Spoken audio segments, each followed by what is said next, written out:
Yuk, bertemu lagi dengan gue Akbar Roji di channel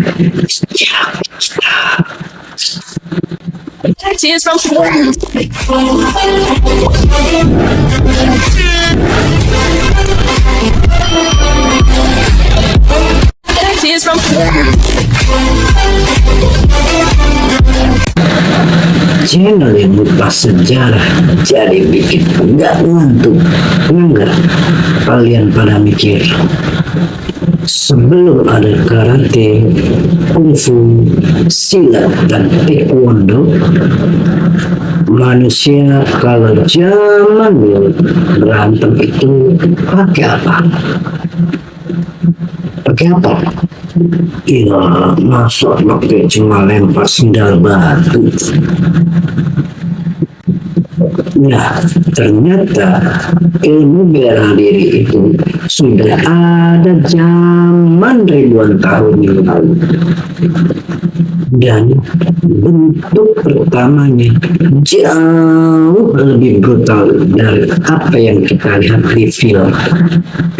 Di video ini kita akan bahas pertama kali sejarah ilmu bela diri di dunia. Dari zaman purba sampai lahirnya teknik tempur yang menjadi nenek moyang bela diri modern. Kalau ngomongin bela diri pertama di dunia, kita harus balik jauh banget. Bahkan belum ada sekolah. Dan sebelum ada orang pelota, dia adalah senjata. Lihat, manusia zaman dulu hidup di alam liar. Tiap hari harus lawan binatang buas.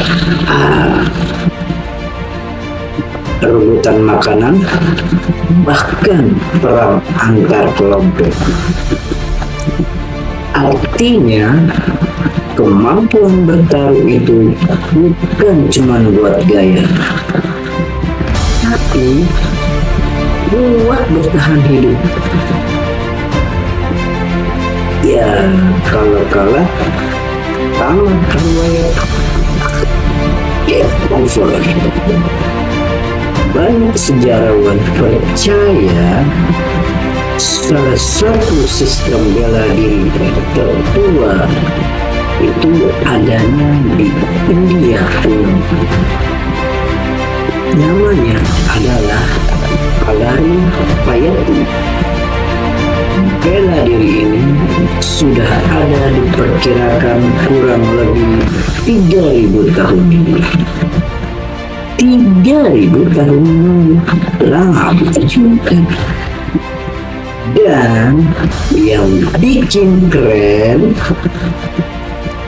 gerakannya mirip campuran silat, yoga, dan kungfu yang menghindari cicilan tagihan.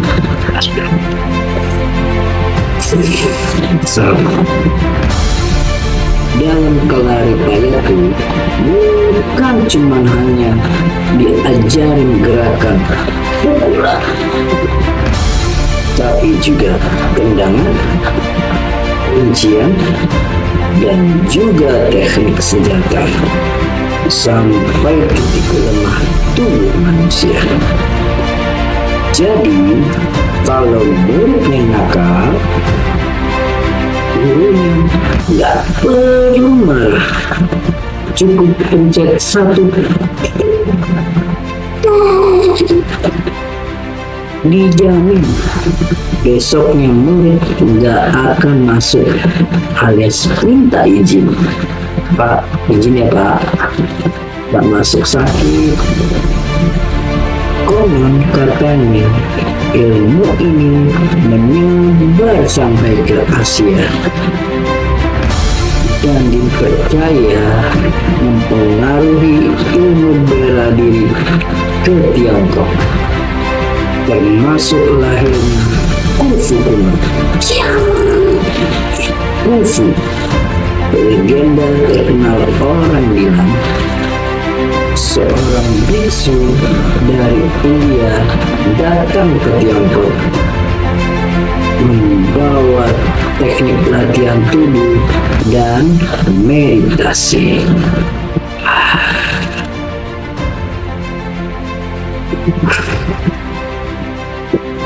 Namanya Bodhidharma. Bodhidharma ini katanya ngajarin para biksu untuk badannya jadi kuat. Karena dulu para biksu itu kelamaan duduk meditasi terus. Pas berdiri, dengkulnya bunyi semua. Setelah itu, setiap daerah mempunyai gaya bertarung sendiri. Di Jepang, muncul samurai dan karate. Di Korea, ada namanya taekwondo. Sedangkan di Indonesia, kita punya silat. Yang gerakannya kadang elegan, tapi sekali kena, dompet ikut bergetar. Menariknya, semua ilmu bela diri mempunyai tujuan yang sama, bukan untuk ribut, tapi untuk melindungi diri sendiri. Walaupun di zaman sekarang kadang dipakai buat rebutan parkiran. Ngomongin ilmu bela diri pasti nggak jauh yang namanya dari film action. Mulai dari jurus terbang, pukul tembok sampai bolong, sampai teriak dulu sebelum mukul.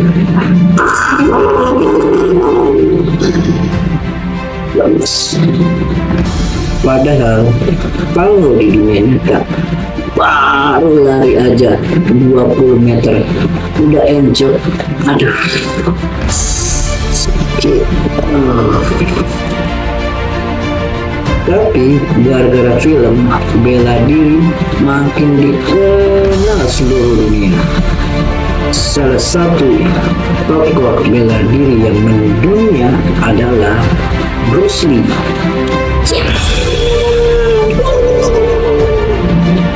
Beliau bukan cuma cepat, tapi bikin orang sadar kalau sendal jepit ternyata bisa jadi senjata dadakan. Jadi kesimpulannya, ilmu pertama bela diri di dunia muncul karena ingin bertahan hidup.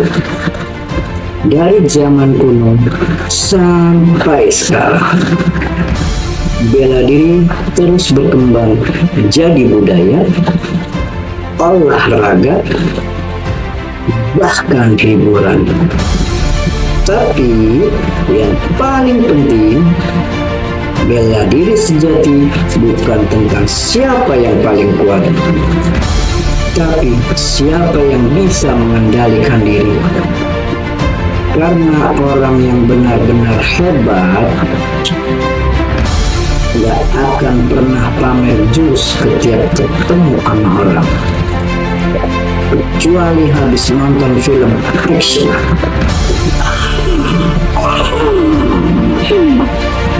Oke guys, kalau kalian semua suka video sejarah yang santai kayak gini,